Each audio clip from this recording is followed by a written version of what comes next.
Hello, hello, hello, everyone. This is Cassandra Williamson, Executive Director for Transgender and Diverse Veterans of America, and this is the intro.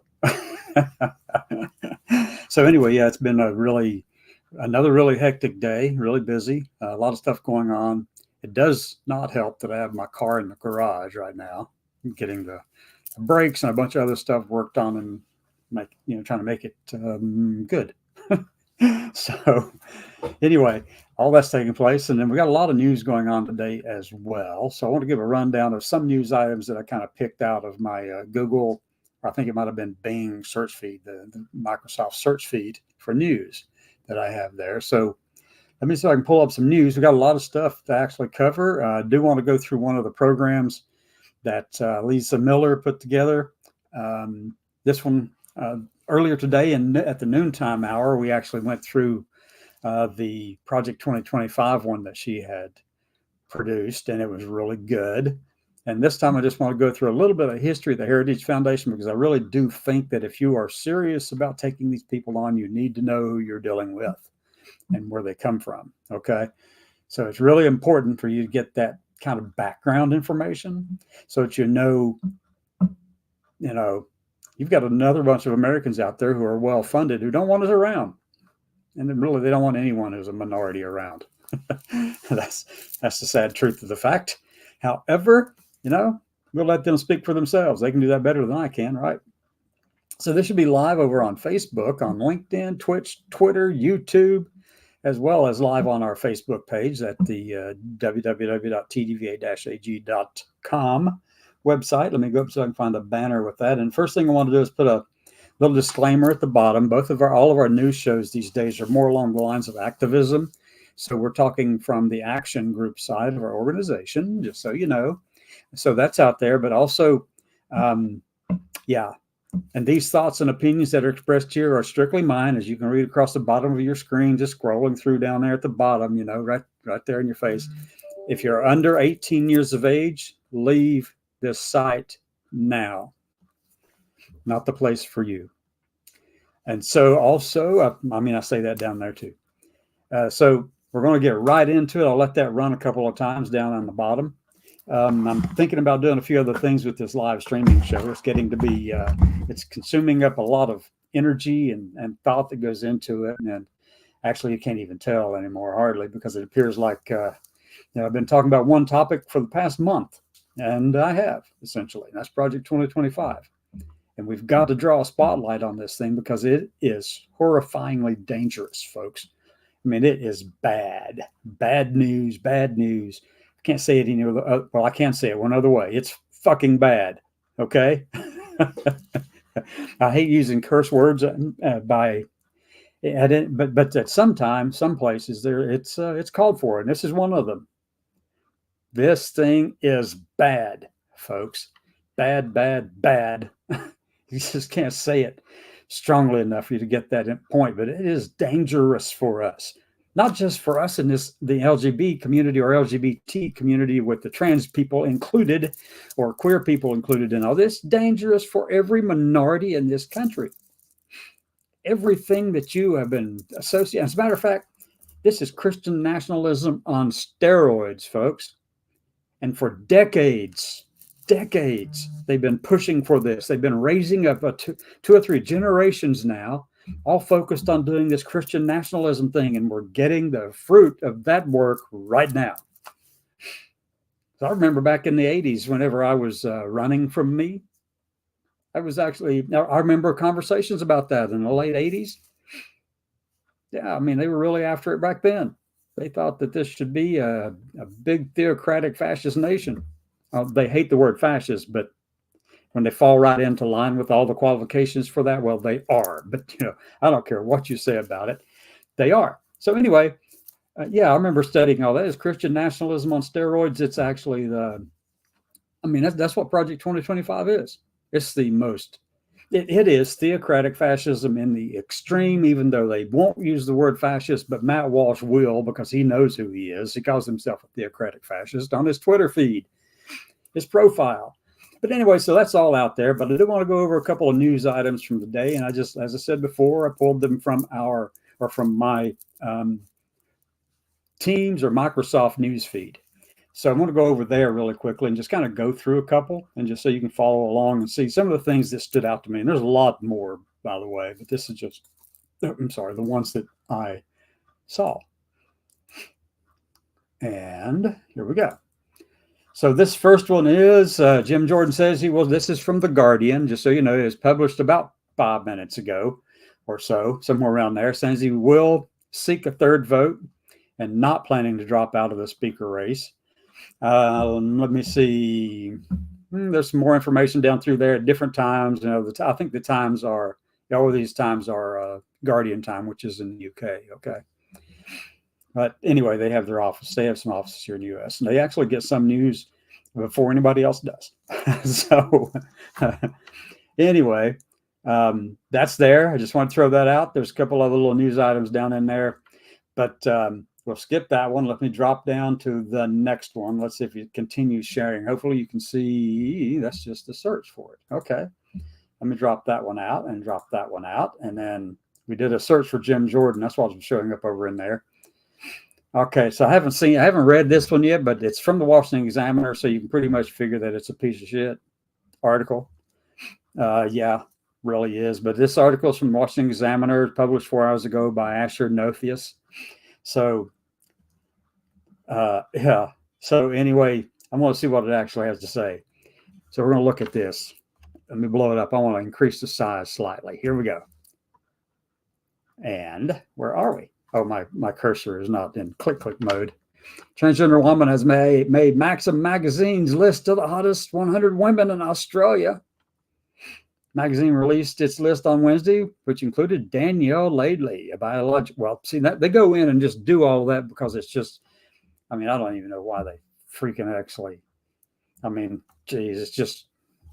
Well, that's what Heritage tells them to do. Heritage actually is the one dictating the narrative that's sweeping across the country.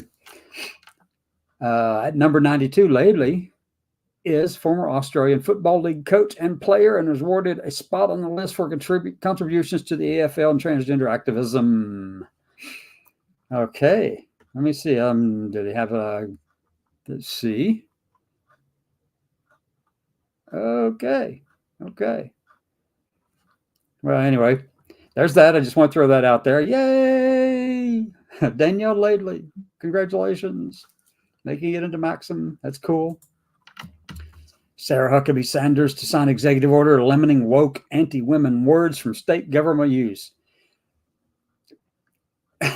She's trying to get a jump on what Heritage is doing in Project 2025. All those words. Look, these people, this is a coordinated attack across the whole damn nation if you don't see it. What she's doing right there comes right out of Project 2025's playbook, folks. Let's see what those words are, okay? This article is from Fox News. Obviously, they're going to say something about it, of course. And then the story is by Aubrey Spady, and Jessica Casimir, about 5 hours ago. Here's what it says. Let me just read this out loud to you. Ready? Here we go. Now I want to make sure this is credited properly so I don't hear any BS from Fox from reading their story on air. Okay. So Governor Sarah Huckabee Sanders, Republican of Arkansas, is setting the record straight on femininity in Arkansas, introducing executive order. And this is an executive order. It's not, yeah, right. To mandate the use of gender-specific terms when describing women and prohibit the use of woke anti-women words for official state government business. Jesus Christ. The science is clear and real, and bullshit on that. She knows better. Well, she doesn't know better than that. I mean, she doesn't know better than that. There are things only women can do, like perform the miracle birth. Yeah. Sanders wrote an executive order first shared with Fox News. The government should reject language that ignores, undermines, and erases women. Government should celebrate gender distinctions between men and women and not erase them. Sanders' order comes as states, workplaces, and schools around the country are pushing the use of what they refer to as culturally conscious or inclusive language. Initiatives that commonly attempt to remove femininity from terms used to describe women. It's It's a red herring. Chase it down the road if you'd like to. Just go right ahead and do that. But anyway, they want to remove those words from Arkansas. In the spring, issued a memo, memo on drinking water described how small perp can be. What the heck is that all about? Oh, okay. Geez, okay, right. So they say it can have negative effects on pregnant people. Sanders' new order require that the state use the terms pregnant women or pregnant mom when describing someone who is expecting a child.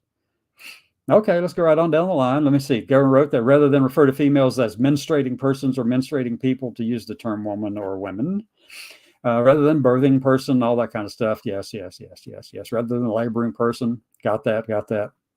But those are just the things that are out there to tickle the fancy of the right, the extremists over on the right-hand side, called the Heritage Foundation. Sanders has stood firmly on the side of opposition to removing femininity from terms referring to women. Okay. And amid a nationwide crisis, city of Portland. Okay, no, elementary school in Vermont. What else? We're just going to skip on down. Vocal critic of allowing biological men to compete in women's sports. This is not the end, folks. Coming right down the line. You can see the little writing on the wall. It's going to show up in every state around that has a trifecta, meaning their version of the House or legislature and their Senate, and the governorship, if it's in their control, or if they have a way to override a veto, then you're going to get this stuff across the country as following in line with everything that Project 2025 wants. As a matter of fact, that's where it comes from. Okay.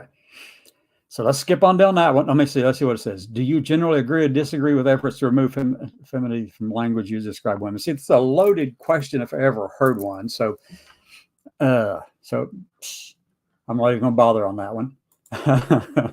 Let's go over to the next article. This one is from the Net Worth Of, and it's a really small subscription magazine trying to get their name out there, and trying to poke the bear basically, but they're doing what everybody else does, attacking anyone who is less than them in terms of numbers. Okay. Transgenderism is a mental health disorder. Zero tiptoeing. Ramaswamy promises to ban genital mutilation and restore parental rights. If you think, I think he's probably one of the worst. He and this Vivek and Ron DeSantis and Trump. I mean, At the second GOP debate, Vivek Ramaswamy made his stance on transgenderism.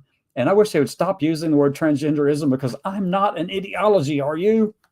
And whoever came up with that and called it a transgender ideology or transgenderism, oh my God. Will you retract those words, please? We are not an ideology. Very clear by saying it was a mental health disorder. That's only if you have read DSM-4 or 2 or 3 or 1 or whatever. I mean, back then they didn't know as much as they know now, and now it's no longer listed as a mental health disorder. My gosh. All right, so I'm not going to read all of that. That's basically all that was about. That's just him taking his stance and trying to get his name out there on the backs of a minority in the country. That's all he's doing. And then here we go, Sidney Powell. If you haven't heard this story today, Sidney Powell pleads guilty over efforts to overturn Trump's loss in Georgia and agrees to cooperate. That's from the Associated Press, story by Kate Brumbach, 8 hours ago. Okay, you can go find the article yourself on Associated Press. But Sidney Powell pleads guilty. Basically, what she's going to do is roll over on a couple of the people who were actually the instigators for all this kind of thing. At least that's the idea. She got a deal. The deal is, I think it was 6 years on probation, and we'll go on down to what it says. La da da da la. We'll go through down through here. See if they mention some of the numbers.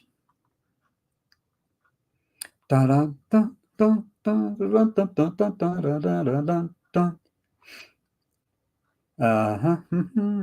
Okay, so we're going down. I'm looking for some information on actually what's going to be the result of that.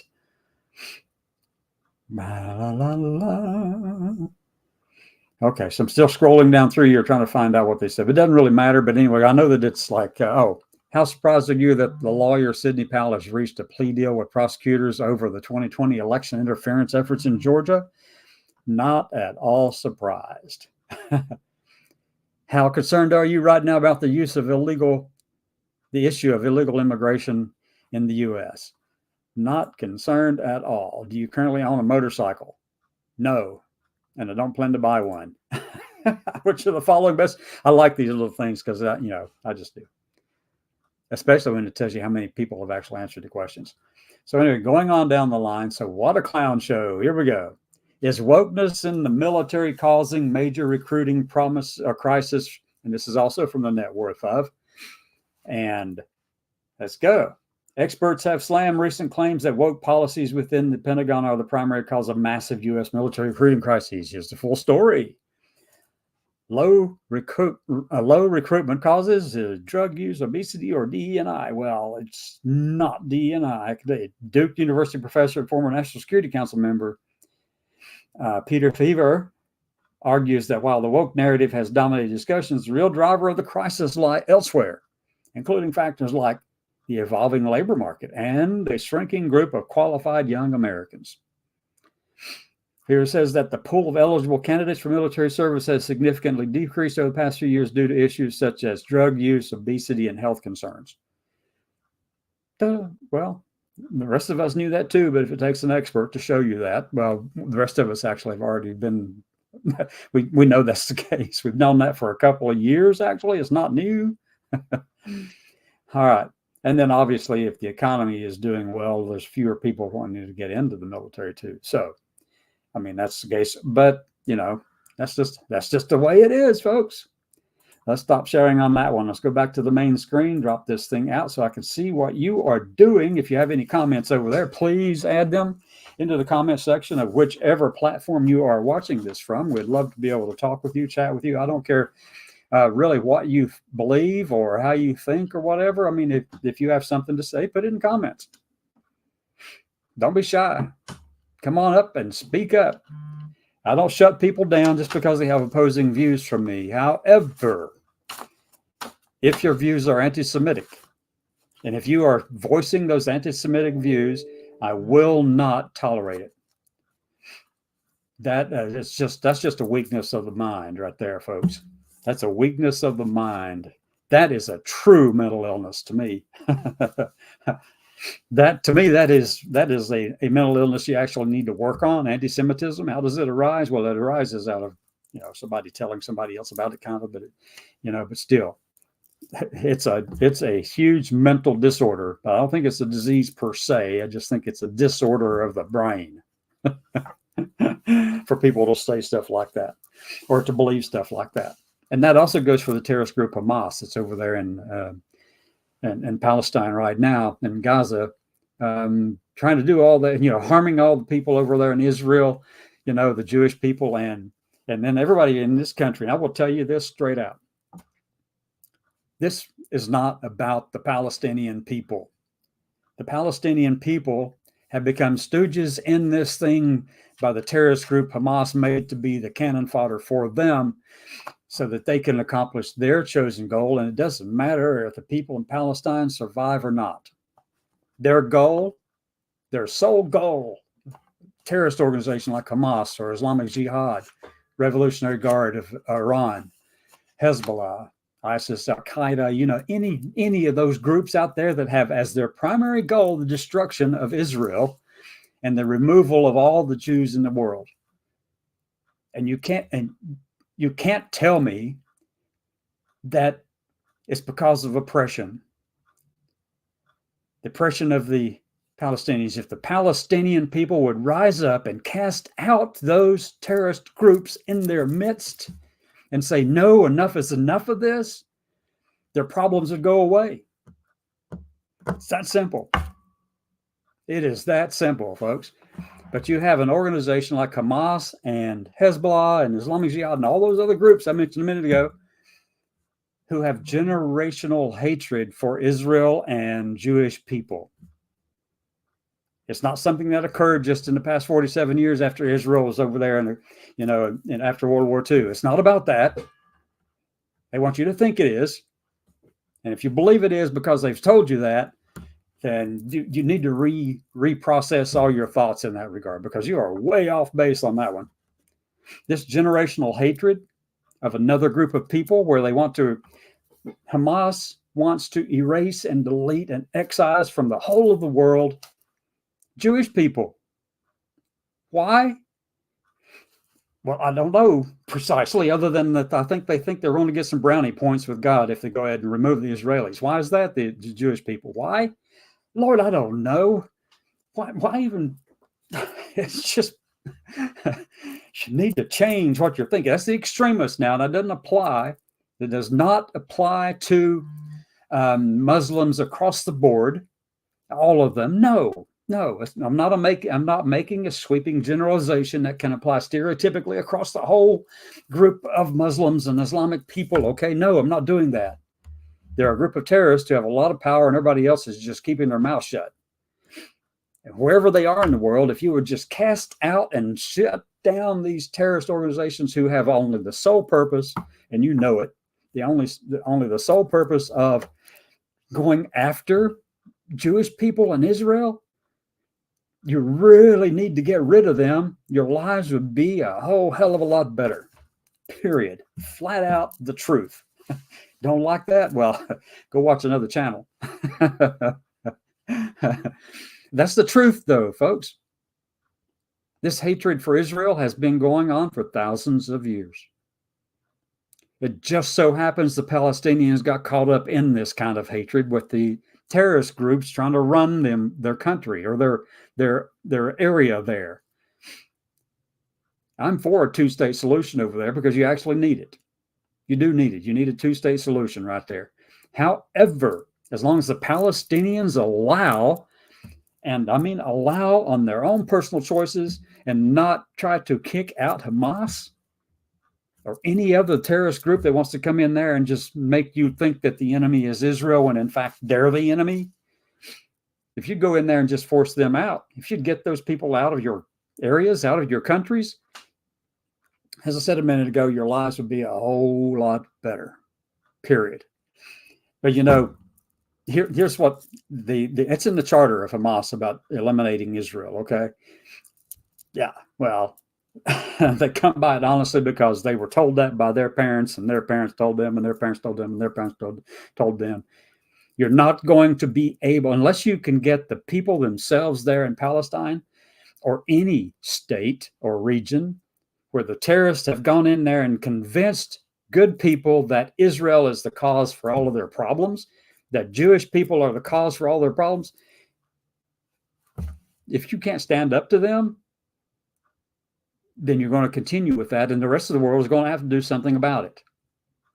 We can't go with that kind of crap. You can't have one group trying to erase and delete and excise from the whole of the human race, from the whole of humanity, from the whole of the world, an entire country and an entire culture of people just because of a generational hatred that they haven't been able to undo in their minds. But you know something?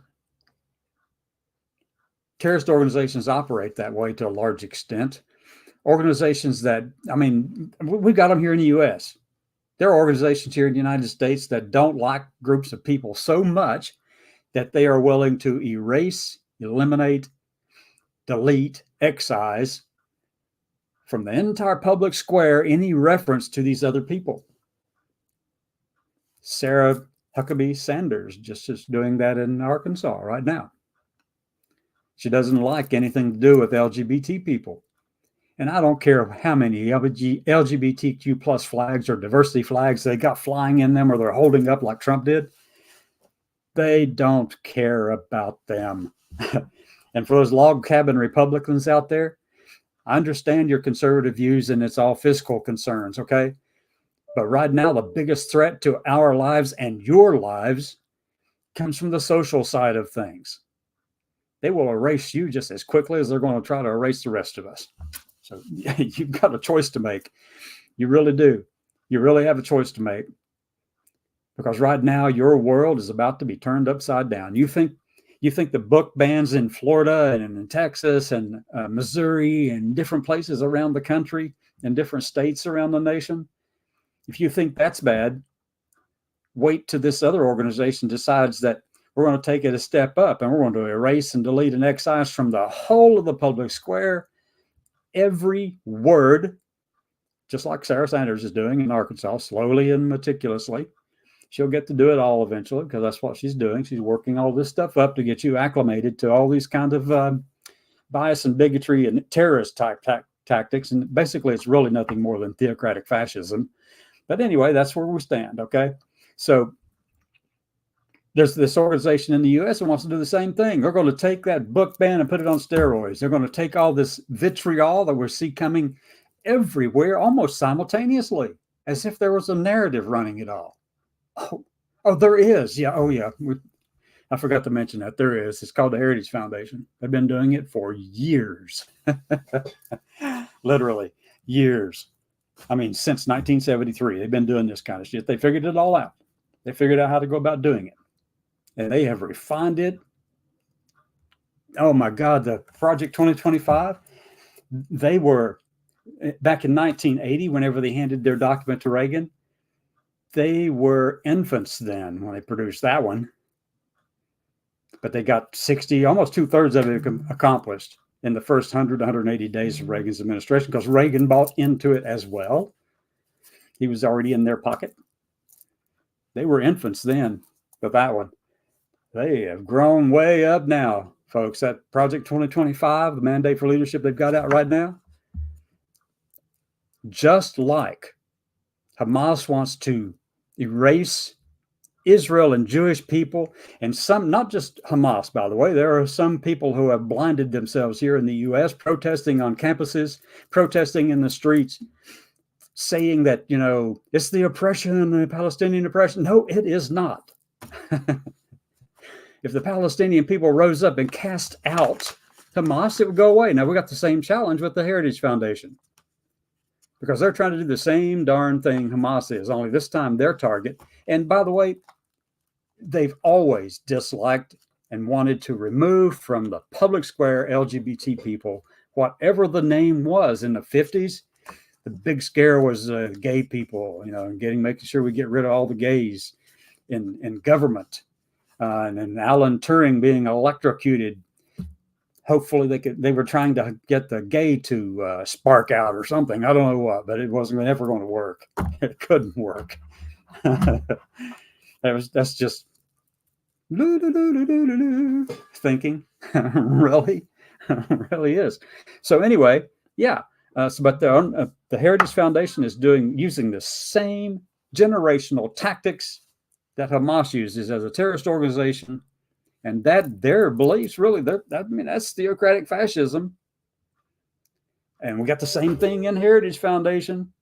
And don't think for a minute they won't go down that same road and try to erase people. You should read Project 2025. It's right there in your face, written out clearly, who they want to erase. Everyone, and anything to do with sexual orientation, gender identity, gender, and all kinds of permutations and different ways of adding words to the beginning or the end or whatever, as well as reproductive rights, abortion, intersectionality, DE&I, diversity, equity, inclusion, to roll in every minority out there, including women and African Americans and Asians and Latinos and all minorities. If they get rid of all those programs and all those words associated with them, those programs die on the vine, folks. If you can't use those words or words that are similar to them, I know there are organizations in parts of our government right now and parts of even corporate America, they're trying to find ways to say DE&I without saying DE&I. They're trying to be less performative maybe and actually do something. They're trying to hide all this stuff that they know that they benefit from having diverse people in their culture or in their businesses or their business culture or the military culture or the government or states or whatever. We know for a fact that diversity and the inclusion that we should be doing along with it actually is a net benefit to the overall body politics. Okay, this whole thing it's good for all of us, but yet, like Hamas, Project 2025 seeks to erase and delete people they don't like. And don't think for a minute, after generations, that they have been teaching their people for generations to go after anyone who's different. I'm talking about Christian nationalists right here in the United States. And that's what the Heritage Foundation's Project 2025 is actually rooted in. You can find it there. It's there, folks. It is there. So anyway, I do want to go in and kind of give you a little bit of history. Now, I'm going to go back to a friend of mine. I'm going to go back to a friend, a person I don't even know personally, but I do want, she's a friend, all right? Because, I don't know her. I've never met her, but her thinking just resonates. And she's a lawyer. She's an attorney. And she talks about the Heritage Foundation Project 2025, and she does a much better job than I do. So I'm just going to go over there. We're just going to watch this thing. Let me see. If we want to do this one, yes, this is the one we want to look at. So let me go back over here, and I'm going to present. And for the next 30 minutes or so, we'll watch this little thing about, I'll let her talk about it. Here we go.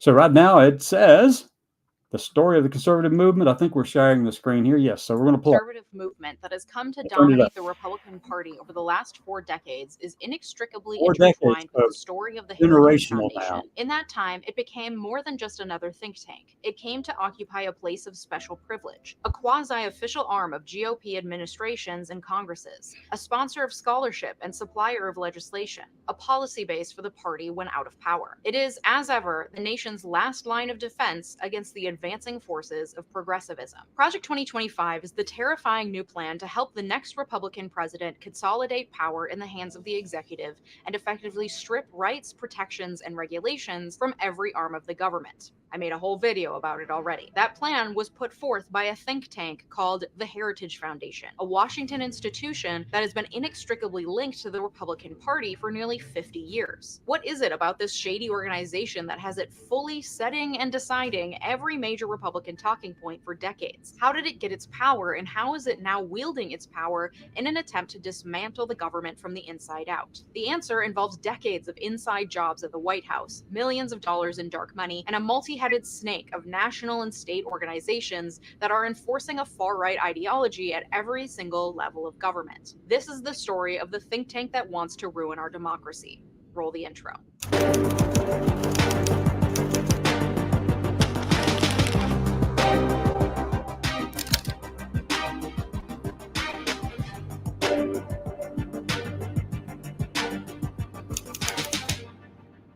Let me thank my partner on today's video, Warby Parker. Not to brag, but I get a lot of compliments about my glasses and order 5 pairs of glasses to try on at home for Ooze Water. Ooh, I like these. It goes with goals of the Heritage Foundation have been sweeping from the /Legia to order your free home try-on kit today. The conservative goals of the Heritage Foundation have been sweeping from the very start. The Heritage Foundation was founded in 1973 during the Nixon administration by 31-year-old Senate aide Paul Weyrich, along with 28-year-old analyst Edwin Fulner. The two saw the ineffectiveness of how other think tanks in Washington worked, the ones that prided themselves on nonpartisanship and did not outwardly attempt to influence policy with their work, but instead to simply inform it. To Weyrich and Fulner, this approach didn't make sense. It meant that Congress was making decisions based on long-winded academic reports that often no one even read. They saw an opportunity, one that would allow them to use the academic stature of a think tank to actually influence Congress and enact real change in the conservative direction that they thought the country should be heading in. Their new think tank would de-emphasize the long reports and instead concentrate its research on what they called short backgrounders that could be handed off to congressmen on their way to the floor to vote. This think tank would run like a well-oiled business machine by creating timely, concise studies and aggressively marketing them to Congress, policymakers, and the media. It was an approach that highly academic think tanks weren't taking at the time, and it paid off. Weyrich and Fulner pitched their idea to Joseph Coors, grandson of the Coors dynasty, who was politically motivated and on a hunt for a conservative institution to invest in, one that would further his political interests in Washington. He found that in the Heritage Foundation and gave Weyrich and Fulner the $250,000 they needed to kick off the whole operation, continuing to donate to the institution for years. And it was through the Heritage Foundation that Weyrich and Fulner would build their careers. Weyrich would go on to be highly influential in the far-right and religious right conservative movements, founding the American Legislative Exchange Council, or ALEC, which has been behind model legislation for decades, most recently attempting to ban gender-affirming care from sea to shining sea. Weyrich also coined the term moral majority and co-founded the far-right Christian nationalist group of the same name in 1979 with Jerry Falwell. And Fulner would go on to be the president of the Heritage Foundation for nearly 40 years, growing it from a small fledgling think tank in the 70s to a staple in the conservative movement, wielding special power and over $80 million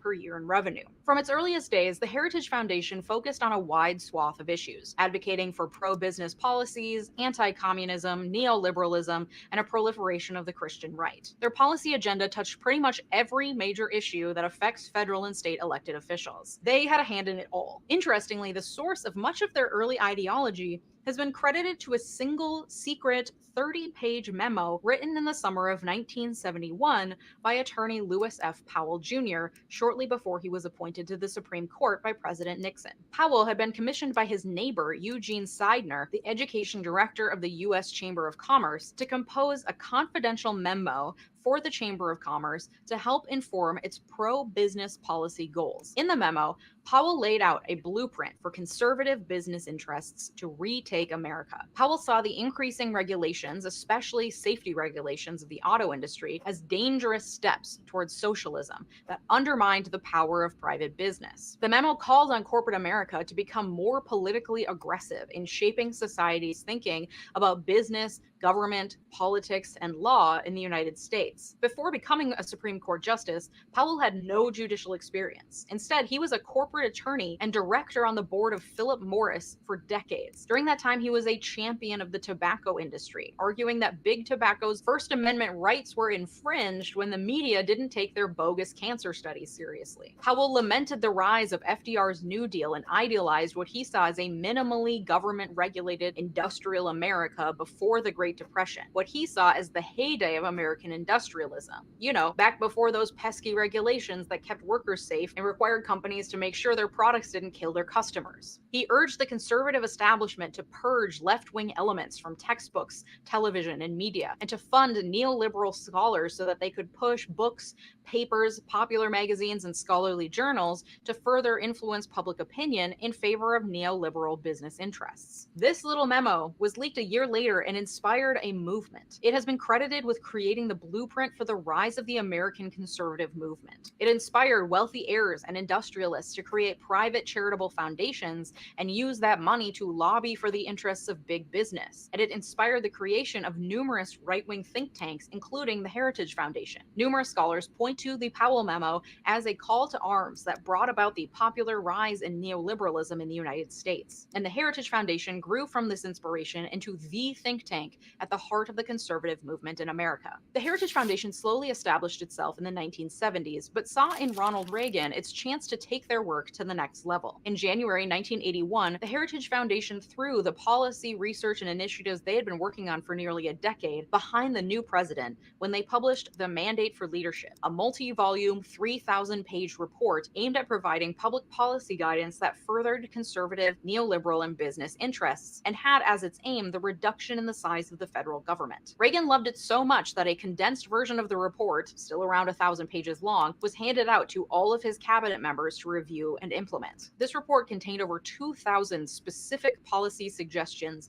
to move the government in a more conservative direction. These policy suggestions were instrumental in developing numerous key Reagan initiatives, including the Reagan Doctrine, a foreign policy initiative in which the U.S. began sending military and other support to anti-communist resistance movements in places like Afghanistan and Nicaragua during the waning Cold War. They were also behind Reagan's Strategic Defense Initiative, also called the Star Wars program, which was a central defense priority for the Reagan administration and involved developing weapons like lasers and particle beam weapons to shoot intercontinental ballistic missiles out of the sky and render nuclear weapons obsolete. And the Heritage Foundation was behind the federal policy that reduced federal taxes across all income groups by 23% and paved the way for the socioeconomic inequality blighting low and middle income Americans today. During his presidency, according to Heritage, Reagan implemented nearly 2/3 of the 2000 policy recommendations from the Mandate for Leadership report. By the middle of the 1980s, Heritage had solidified its role in the new conservative movement, establishing intellectual legitimacy within that movement. In 1986, Time magazine labeled Heritage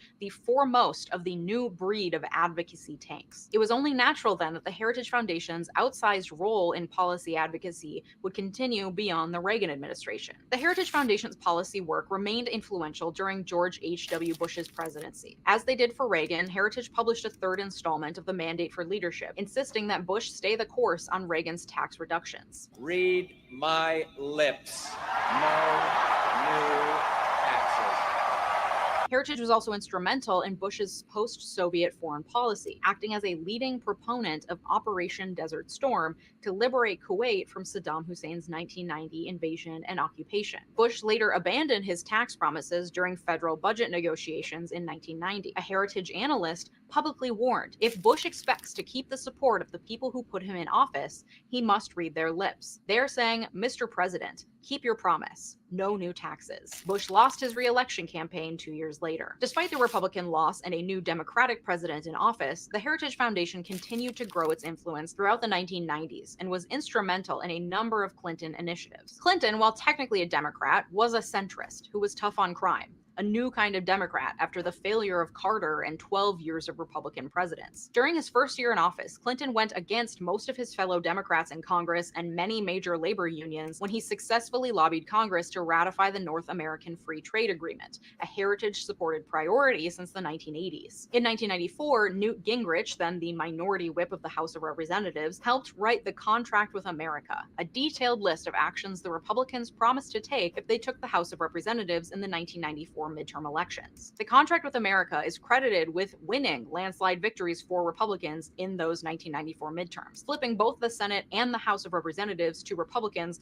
for the first time since 1953. Many of the contract's policy ideas originated at the Heritage Foundation. And in 1996, Clinton worked with the Republican-controlled Congress to create the Personal Responsibility and Work Opportunity Reconciliation Act of 1996, a welfare reform law limiting entitlement and pushing welfare recipients into jobs that largely adopted most of Heritage's major recommendations. According to a 2016 analysis by The Atlantic, the number of Americans receiving cash assistance from the government fell from 13 million to 3 million in the decade following the passage of the welfare reform law. Not because poverty was eradicated, but because it just became harder to receive assistance. Just as it had done with Reagan, George Bush Sr., and Clinton before, the Heritage Foundation published Mandate for Leadership Volume 5 and delivered it to the White House as George W. Bush took the presidency in 2001. After the 9/11 attacks, Heritage supported the wars in Afghanistan and Iraq. Some argue they undermined the widespread opposition to the war from reputable international relations scholars and experts through the proliferation of Heritage-backed scholarship written by Heritage-vetted experts, undermining the persuasive effect of academic and expert criticism of the wars. Heritage also defended the Bush administration's detention and interrogation tactics of suspected terrorists at Guantanamo Bay, practices that were roundly criticized by humanitarian experts at the time. However, during the Bush administration, Heritage's influence waned. By 2005, what was once a robust 1,000-page publication of the Mandate for Leadership at the beginning of each term turned into a CliffsNotes version of the publication of the Mandate for Leadership Volume 6, which was a measly 156 pages long. Infighting within the organization, public flip-flopping on issues, and a proliferation of think tanks in Washington led to the organization's decreased influence. With more think tanks came more competition for funding, requiring think tanks to increasingly kowtow to the whims of their wealthy benefactors, leading to what some saw as the degradation of scholarly work and integrity at Heritage. By the time Obama took the White House, no mandate for leadership hit his desk. A 2013 article in The Atlantic titled "The Fall of the Heritage Foundation and the Death of Republican Ideas" painted a bleak picture about the state of the Republican Party at the time, saying, "Today, prominent Republicans publicly worry that they're becoming the stupid party," and blaming the new, highly political and increasingly radical Heritage Foundation for undermining the authority of conservative academic thought. Much of this stemmed from the Affordable Care Act, Obama's main focus during his first term. Heritage pushed Republican leaders to battle against the ACA by pulling their funding bill in 2010 and forcing a government shutdown, a move that many Republicans saw as throwing conservative leaders under the bus and making them look bad just so Heritage could hold its hardline stance and appeal to its own donors. Indeed, in 2010, the Heritage Foundation founded Heritage Action as a sister lobbying organization to expand Heritage's reach in Washington and increase influence over policy. By leaning into more far-right policy after 2010, Heritage alienated its Republican base in favor of appealing to wealthy Tea Party donors who wanted more political skin in the game as a backlash to the election of Obama, a person they saw as antithetical to the conservative way of life. But it turns out that Heritage was simply ahead of the curve. When the Heritage Foundation was founded in the 1970s, founder Edwin Fulner was interested in pushing against what he saw as the liberal establishment set in place in Washington, especially after the Civil Rights Movement. His dream was for his counter-establishment movement to become the establishment. Things weren't looking great in 2012 when Obama easily won re-election and numerous Republicans pushed back against the hard right stance the activist arm of Heritage had taken, worried that it distanced the Republican Party from academic legitimacy. Then came presidential candidate Donald Trump. Trump as candidate was even too unacademic for the newly emboldened Heritage Foundation. The leader of Heritage Action, Michael Needham, participated in a Fox News panel in July 2015 and called Donald Trump a clown. And even as Trump gained momentum in the polls, senior staff members at Heritage resisted the idea of embracing him, arguing that it would damage their reputation. However, Heritage Foundation president Jim DeMint, the one who had led the charge against the ACA and pushed for more far-right policies in Washington, he saw an in with Trump. In Trump, he saw a man who was looking for complete loyalty.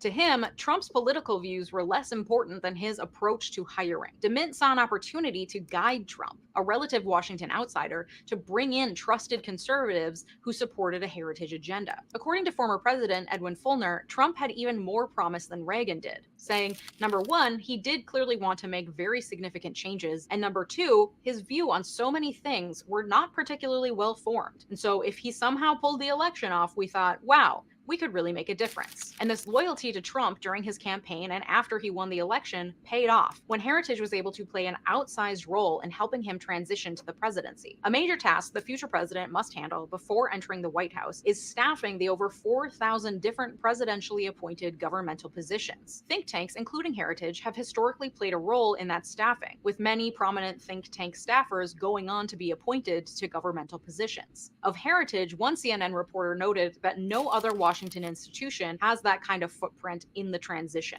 This was largely due to the fact that most other think tanks and intellectuals wrote Trump off. Not Heritage, though. They used their database of current staffers, alumni, and well-connected insiders who supported the Heritage agenda to help Trump pick his political appointees. In the end, hundreds of people from the Heritage database received governmental appointments, including Scott Pruitt, Betsy DeVos, Mick Mulvaney, Rick Perry, and Jeff Sessions. Think tanks play another major role in presidential transitions. They assist the future president in creating a list of potential Supreme Court candidates to choose from should a seat become vacant on the High Court. Heritage was instrumental in shaping that list for Trump, the one that ultimately led to 3 Supreme Court appointments and a conservative supermajority in the court. The Heritage website boasts as one of its achievements recommending candidates for vacant seats that ultimately shaped the future of the Supreme Court that delivered the landmark decision overturning Roe v. Wade. During the Trump presidency, there were Heritage loyalists at virtually every agency in every branch of government helping to push the Heritage agenda wherever possible. Their initiatives were also behind some major pieces of legislation, including the Tax Cuts and Jobs Act of 2017, which overhauled the tax system and largely benefited high-income taxpayers. And as an example of the revolving door between government and think tanks, after Trump lost re-election in 2020, Heritage hired at least 3 of his high-level staffers, as well as former Vice President Mike Pence, who came on as a Heritage Distinguished Fellow. Today, the Heritage Foundation continues to push its agenda by continuing to publish backgrounders and lobby Congress to pass its favored policies, and its operations have expanded over the years to include multiple tactics to try to amplify its voice and influence in Washington. It publishes the annual Index of Economic Freedom, in which it rates every country based on how free its citizens are. The criteria includes property rights and freedom from government regulation,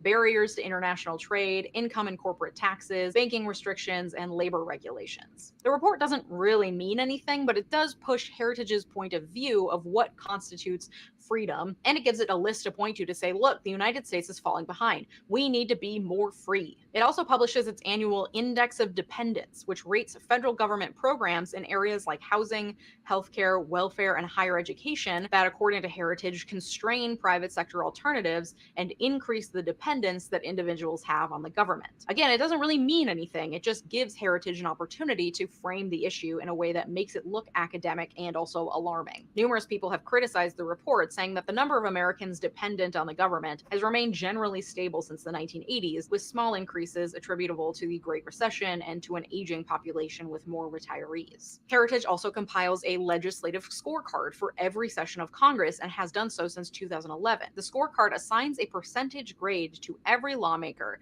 based on how supportive they are of the Heritage agenda, with members like Lindsey Graham and Lauren Boebert receiving a 100% score. Happy to say, Matt Gaetz and Marjorie Taylor Greene surprisingly only score in the low 80s. I'm happy to say my congresspeople have all scored 0%, though they do make it really easy to contact lawmakers on the website and give you specific scripts to use to call and support Heritage talking points. And that's the whole plan. During every congressional session, prior to what Heritage Action defines as the key votes on legislation important to the Heritage mission, the organization alerts both lawmakers and the media that this particular vote will be scored. They also alert their 20,000 activist members they call Sentinels and provide them with issue toolkits that include suggested language to use to call their representatives and senators, as well as graphics and memes to use when making social media posts. It's all in there. This is what Heritage has always been good at, spoon-feeding information to congresspeople and the public to make it as easy as possible to push their agenda forward. And they do it really well, better than any liberal think tank I can think of. This is where not only Republican congresspeople, but also random Twitter users and right-wing TikTokers get their talking points, spoon-fed to them by the Heritage Foundation. Zero brain power necessary. This is a well-oiled machine, and it should be taken very seriously. One of the reasons behind their ability to successfully orchestrate all of this work is because they have tons and tons of dark money flowing in every year. We talked about the influence of dark money on politics in a previous video, and it's no different with think tanks and the Heritage Foundation in particular. Heritage is a nonprofit organization. As such, it does not have to report who its donations come from. We do have some numbers though. In 2018, Heritage reported over $81 million in revenue. Salaries were its largest expense at $37.9 million, with about $1 million of that going just to the president of the organization in annual salary. Heritage reported $250 million in net assets in 2018. The Charles G. Koch Charitable Foundation gave $200,000 in 2018. Between 1998 and 2018, the DeVos Urban Leadership Initiative gave $13.3 million. Board members include Barb Van Andel Gabby, the former VP of the Amway Hotel Corporation, and the daughter of Jay Van Andel, co-founder of the Amway MLM. Edwin Meese III, close friend and advisor of Ronald Reagan, who also served as Reagan's Attorney General. Rebecca Mercer, director of the Mercer Family Foundation, and daughter of billionaire Robert Mercer, a computer scientist and hedge fund manager who was also a major donor to Trump's 2016 campaign and owned a stake in Breitbart. Basically, the Heritage Foundation is funded and run by very wealthy people who are interested in using Heritage as a means to influence politics in their favor, namely so that they can make and keep as much money as possible. Remember my video on how corrupt philanthropy is? Yeah, this is also that. They can donate their money to this nonprofit organization, the Heritage Foundation, and avoid paying taxes on that money because it was a charitable donation to an organization that is actively working to influence politics in a way that supports their business interests. Like, this is shady as fuck. This is also a major reason why there just isn't a think tank on the left doing what Heritage is doing at the same scale. Sure, liberals have a few billionaires, but for the most part, leftist organizations, at least of the size of Heritage, that are influencing economic policy and taxes just don't get the same buy-in from shady dark money business interests. Because why would they? It's not a good business decision for someone like Betsy DeVos and family to support initiatives that would take money from the rich to give to the poor. So the rich will throw everything they can behind the organizations that support their business interests. And the lefty orgs that want to help increase government services and lift people out of poverty get the $5 donations that poor people can afford, if they can even afford that. You can't really build a movement off of that. And these dark money business interests have built a movement. It's not just the Heritage Foundation. Heritage is an associate member of what's called the State Policy Network, a network of conservative and libertarian organizations that work at every single level of government in every single state in the union. State Policy Network, itself a nonprofit organization, acts as a conduit, bringing together all of these smaller organizations to meet and share ideas. And it also trains member think tanks on fundraising, running nonprofits, and communicating ideas. They offer a catalog of ready-made policy projects that state-level groups and think tanks can build on. So even small local orgs can benefit from well-organized and easily digestible talking points to push conservative initiatives at local school boards, in local town hall meetings, and at local elections in every state in the nation. The State Policy Network is where they get their talking points and their training. And the State Policy Network is funded by the Koch brothers, Philip Morris, and other corporate sources. Because again, it is in their best business interests not only to give money to get the tax write-off, but to give money to the State Policy Network so it helps organizations push pro-business policies at every level of government. And it was founded in 1992 by Thomas Rowe, who was a member of the board of trustees of the Heritage Foundation. We just don't have anything like this in leftist organizing, not at this size or with this amount of capital flowing in. This is where politicians get their talking points so they can create a united front against policies or in favor of policies, one that's so convincing because it's so coordinated. So they don't need facts or data on their side. And when they have Fox News and social media as a mouthpiece to deliver this messaging to their constituents, you have a recipe for a movement that can get someone like Donald Trump elected president. Of course, that movement didn't work in 2020, largely because a lot of the policies that rich conservatives want to push are incredibly unpopular with the public at large. I said this in my video on Project 2025, but I'll say it again. 71% of Americans support same-sex marriage. 85% of Americans believe abortion should be legal under at least certain circumstances, and only 13% say it should be illegal under all circumstances. 69% of Americans believe that the US should take steps to become carbon neutral by 2050. The number of adults in the US who identify as Christian has fallen by 25% since the 1990s. But that also is a problem, because now these rich conservatives want things that aren't electable. So they have to use other tactics. They have to fearmonger, and they have to create something like Project 2025, which is like the mandate for leadership but on steroids, to concentrate as much power as possible in the hands of the president so that they can get their policies through no matter what the majority of Americans want. Because thanks to the Electoral College, they still have a shot at getting a Republican president in, even if the majority of Americans vote for the Democrat. That's their window, their sliver of opportunity to remove power from agencies, to limit checks and balances so that their president can then push policy that favors the rich. Democracy be damned. The solution to this is that we need to get dark money out of politics. We need reform on who and what can influence our congressional representatives. And we have to get representatives in that believe in regulating themselves. And to do this, you gotta fucking vote. And you have to make sure the Republican does not win the presidency in 2024. I know some of you don't want to be told to vote. I don't really give a fuck. Do it anyway. This is an all hands on deck situation, okay? Liberals don't have the funding to pull off what Heritage is doing or what the State Policy Network is doing at every level of government. It would require a movement of people with enough passion that they'd be willing to do this work for free or very, very cheap. And the conservatives have been cutting liberals off at the knees financially since the 80s, so many would-be activists are burnt out and broke. I don't know what else to tell you. It's bleak, people. Y'all always want me to paint a rosy picture at the end of these videos, but I don't have a solution for you other than voting and organizing around dark money reform. If you got some better idea, leave it in the comments. If you like this video, you might also like my video about Project 2025. Thank you to my Patreon supporters, including my newest patrons, and an extra special shout out to my multi-platinum patrons, Sophia Sams, Anthony Giles, and Brett Piontek. If you're interested in behind the scenes content, access to my research and show notes, content about my dog, and all sorts of other stuff, consider joining me over on Patreon today. Thanks so much for watching. Have a good day. Bye-bye.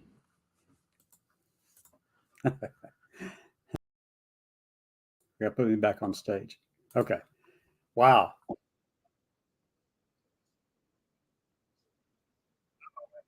I didn't want to go to that one just yet. That's the no one.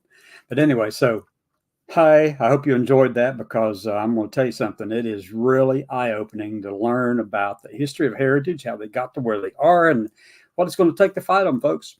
And it's called Vote, Vote, Vote, Vote, Vote. Go the fuck vote. You've got to vote.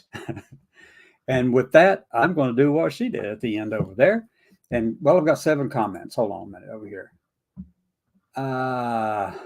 I left a like. Cool. Yeah, BSR, thank you. You left a like. Very informative and cool. Yes.